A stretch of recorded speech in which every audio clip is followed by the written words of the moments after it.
नसीम अंसारी आप तमाम लोगों का शुक्रिया अदा करता हूँ जो आप हमारे यहाँ जो हम लोगों के दुख दर्द में और यहाँ आप लोग जो लोग आए आप लोगों का शुक्रिया अदा करता हूँ। हमारे कमिश्नर साहब का शुक्रिया अदा करता हूँ जिन्होंने हमें यहाँ सुनने के लिए बुलाया, और बाड़िया मामा का शुक्रिया अदा करता हूँ जो दिल्ली से छोड़कर यहाँ हमारे पास आए। तहे दिल से शुक्रिया अदा करता हूँ।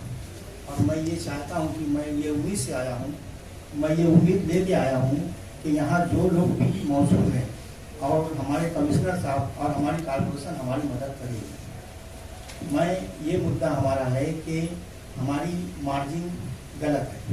हमारी मार्जिन 1 मीटर की थी, वो 3 मीटर में पूरा हमारा चौल था, तो 3 मीटर में पूरा चौल साफ कर दिया गया, जबकि मार्जिन 1 मीटर की थी। अब उसके बाद चलो आपने जो किया वो तो हम लोग को जाहिर जपाट लोग हैं, मार्किंग का कोई हमको नहीं पता, कब आके मार्किंग लगाया गया हमको नहीं पता।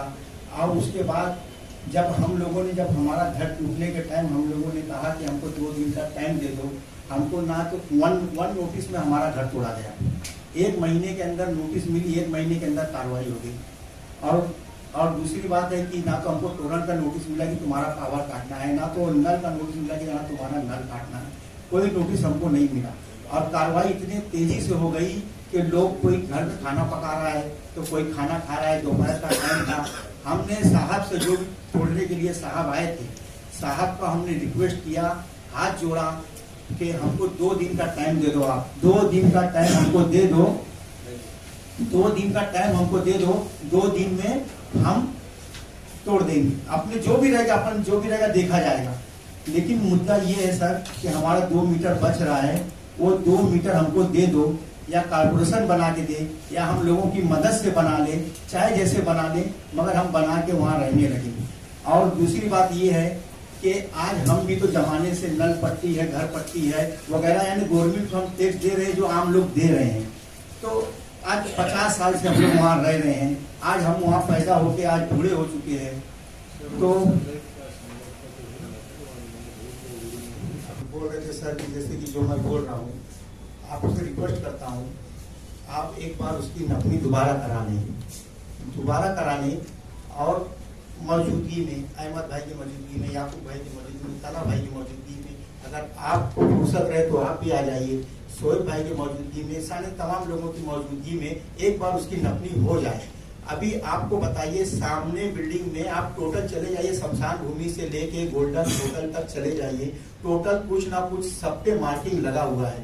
हमारे झोपड़े के सामने की बिल्डिंग पे मार्किंग क्यों नहीं है, उसकी भी आप इंक्वायरी करिए कि देखिए कि कहीं ऐसा तो नहीं कि ये बिल्डिंग की जो था वो हम पे ना घिस लिए हूँ, हमारे इस पे ना वन साइड ना चला गया, और जरा इस पे भी तवज्जो करिए और हमारे बारे में सोचिए। बात ये बताना चाहता हूँ भाई, जब से बैठा हूँ ना देख रहा हूँ इरफान भाई को, मैं बुराई नहीं करने जा रहा हूँ, एक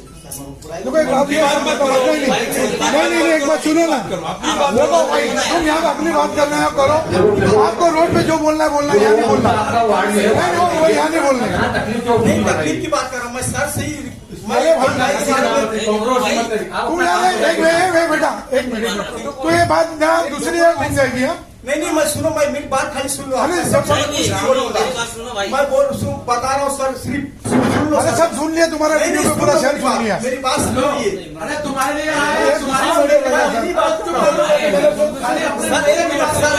सर 1 मिनट, नहीं मैं सर से रिक्वेस्ट कर रहा हूँ, सर प्लीज 1 मिनट सर, मैं बोल रहा हूँ ना, मेरा बहुत अच्छा दोस्त था, मैं बहुत लाइक करता था उसको, देखो बहुत लाइक करता था उसको।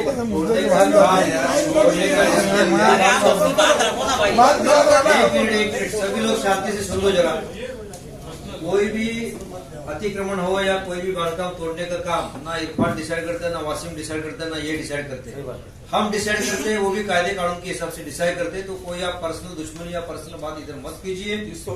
आपको जो है, आपको दर्द हुआ है मैं समझ सकता हूँ, लेकिन उसी के लिए हमने आपको बुलाया है। इसका मतलब ये नहीं आप किसी के ऊपर उंगली उठाएंगे और वो ये अच्छा नहीं है, क्योंकि ऐसा है कि ये डिसीजन उन्होंने नहीं लिया। अभी आपको ऑन रिकॉर्ड बोलता हूँ ये चीज में, बकरीद के टाइम आपका घर टूटने वाला था, यही इरफान है और यही वसीम है जिन्होंने बचाया।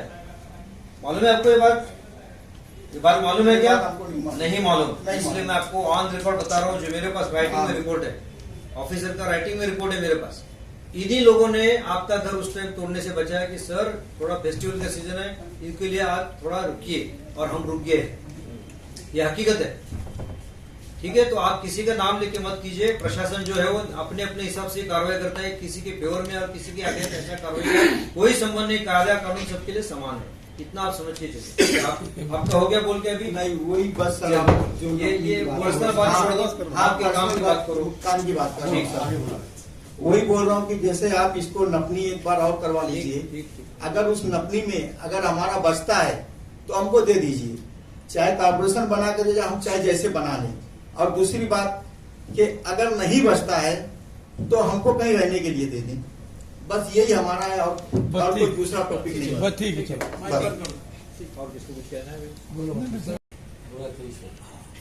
पूरे शहर में रोड वाइडनिंग को एक भी जगह पे इधर भी विरोध नहीं है।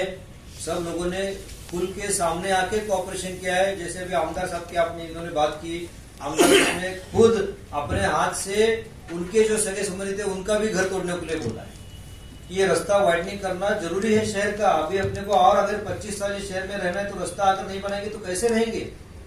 हमारे पास कोई दूसरा चारा नहीं है। ये बात अलग है कि आपके वो रास्ते में आपका घर आ गया इसलिए टूट गया, ये अलग बात है। लेकिन रास्ता वाइडनिंग करना ये शहर की जिम्मेदारी है। मैं जिम्मेदार हूँ शहर के लिए। अगर ये विकास अगर हम नहीं करेंगे तो कौन करेगा बताइए आप? अपने बच्चे हैं, अपने आगे की जनरेशन इसी रास्ते पे और इसी शहर पे रहने वाली है, तो इनके लिए हमको ये काम करना ही पड़ेगा। और रही बात, देखो क्या है कि जो बाधित होता है कोई भी कंस्ट्रक्शन रास्ते के वाइडनिंग में, उसको हम टीडीआर तो देते हैं। अगर वो अधिकृत है तो, अधिकृत कंस्ट्रक्शन नहीं है, अनधिकृत है तो उसको देने की कोई कायदे में प्रोविजन नहीं है। और अगर अधिकृत है और आपको टीडीआर चाहिए तो आपको पेपर सबमिट करना पड़ता है। पेपर कौन सा सबमिट करना है ये भी हमारे एडीटीपी के पास पूरा लिस्टिंग है, तो ये आपको करना पड़ेगा। अगर आपको अपना घर बचाना है या आपको टीडीआर चाहिए तो आपके पेपर तो लीगल होने चाहिए। और लीगल होने के बावजूद, अधिकृत होने के बावजूद भी अगर डीपी के प्लान के हिसाब से अगर रास्ते उधर जा रहा है और रास्ते में कोई कंस्ट्रक्शन आ रहा है तो हम उसको तोड़ना पड़ता है। हमको सिर्फ हम उसको टीडीआर देते हैं, पंचनामा देते हैं, सभी कायदेशीर प्रोसीजर करते हैं ताकि उसका नुकसान न हो। वो शहर के लिए अपना घर दे रहा है, आप समझेंगे। लेकिन जिसका घर पे कोई हक ही नहीं है, अनधिकृत कंस्ट्रक्शन है, तो उसको कोई रास्ता नहीं है। अभी आके आज की तारीख में तो कोई नहीं है, ये हकीकत है। रही बात कि भाई आपको कह दिया आपने कि हमको घर चाहिए था, ये था, वो था, सब मैं समझता हूँ। एक ह्यूमैनिटी ग्राउंड पे हम सब समझते हैं। प्रशासन कोई नागरिकों का दुश्मन नहीं, नागरिक के लिए प्रशासन बनाया है, समझे कि नहीं। लेकिन अगर वो कायदे में प्रोविजन नहीं है तो हम अपने मन से तो नहीं कर सकते, उसके लिए हमको कुछ सोचना पड़ेगा। अभी आपकी जो पहले डिमांड जो थी कि इसका नापना वापस हो जाए, तो हमको उसमें कोई दिक्कत नहीं, हम एक बार वापस नापेंगे। और अगर आप चाहे तो शोएब साहब रहेंगे, इमरान साहब रहेंगे, और भी 2-4 लोग रहेंगे, जिनको आपको बुलाना है सबको बुलाओ। आपके इंजीनियर है उनको भी बुलाओ, हमारी टीम वापस आके आपको नाप करके दिखाएंगी। अगर उसमें कुछ गलती हो गया तो क्या करेक्शन करना है देखेंगे, और गलती नहीं हो गया तो जो रिजल्ट है तो आपके सामने आया है अभी, ये हकीकत, ठीक है। और खरीद का टाइम था इसलिए ये पूरी कार्रवाई रोकी थी। वहाँ के लोकल नगर सेवकों ने ही हमको आपकी रिक्वेस्ट की थी, वो हिसाब से हमने तुरंत रोक दिया था, अन्यथा उसी टाइम हो जाता था। वो जून के पहले 2 वीक में जो होना वाला था उसी टाइम होता था, तो हमने उस टाइम कार्रवाई रोक दी। लेकिन हमको कभी कभी तो करना ही पड़ेगा काम, ये हकीकत है। अब कितने दिन रुकी कार्रवाई, क्योंकि अपना रोड वाइडनिंग करना जरूरी है। इसके बाद अपने को आगे का पूरा काम करना है। शहर का पूरा विकास रुक चुका। अगर आप रोड वाइडनिंग नहीं करेंगे फिर रास्ता बनाएंगे कैसे, नाला कैसे बनाएंगे, आपका कुछ काम नहीं होगा। सर एक मिनट झोपड़े है या 200 झोपड़े या एक घर है 10 घर। मौके पे आप जाइए, मौके पे आप जाइए। जो भी मकानात जो भी अभी और टूट रहे हैं वो लोग अपने हाथ से तोड़ रहे हैं। हाँ, वो लोग अपने हाथ से तोड़ रहे हैं, उनको मौका दिया गया। तो इन लोगों को आपने मौका क्यों नहीं दिया? किसने कहा इनको मौका नहीं दिया? कहा तो कैसे डायरेक्ट वहाँ महानगर पालिका पहुंचती है? नहीं, ये पूरा गलत आरोप है। ये पूरा काम जो होता है नोटिस बजाने के बाद। आपको नोटिस लगी थी क्या पहला? ये देखो, 1 महीना सर 15 मई 2024 से 25 मई 2000 के दरमियान नोटिस बाजार में खाली होती। नोटिस बाजार था, पुलिस बंदोबस्त 4 जून के बाद मिलेगा ऐसा पुलिस ने कहा था, क्योंकि अपना काउंटिंग वोटिंग था इधर, इसके लिए। उसके बाद रस्ता रुंदीकरणात बाधित होणाऱ्या मिळकती पाडण्याची 13 जून 2024 रोजी नियोजन करून पोलीस बंदोबस्त उपलब्ध करण्यात आई। पोलीस आयुक्त परिमंडळ 2 भिवंडी आणि माननीय वरिष्ठ पोलीस निरीक्षक भोईवाडा पोलीस स्टेशन यांना या कार्यालयाकडील पत्र देण्यात आले होते। त्यानुसार निष्कासनाची कारवाई 13 जूनला आपण सुरू केली होती, परंतु 17 जूनला बकरीद असल्यामुळे आपण कारवाई थांबवली होती आणि त्याच्यानंतर ही कारवाई केलेली आहे। त्यामुळे पूर्णपणे चुकीचा आरोप आहे। आपण कृपा करून माहिती घेऊन बोला। या नोटीस बजावण्याच्या सगळ्या प्रती आमच्या वॉर्ड ऑफिसरकडे आहेत। 22 मार्च को नोटिस दिया। इतना नोटिस दे, मेरे हिसाब से आज तक तो कोई कार्रवाई नहीं हुई और होती भी नहीं। इतना तो लोग अनपढ़ नहीं है कि नोटिस दिए बगैर कार्रवाई करे, ऐसा तो नहीं होता है। सर 22 मार्च को दिए थे ना नोटिस। मई को आया, 22 मई को। मई में हाँ मई बरोबर, हाँ 22 5 बरोबर.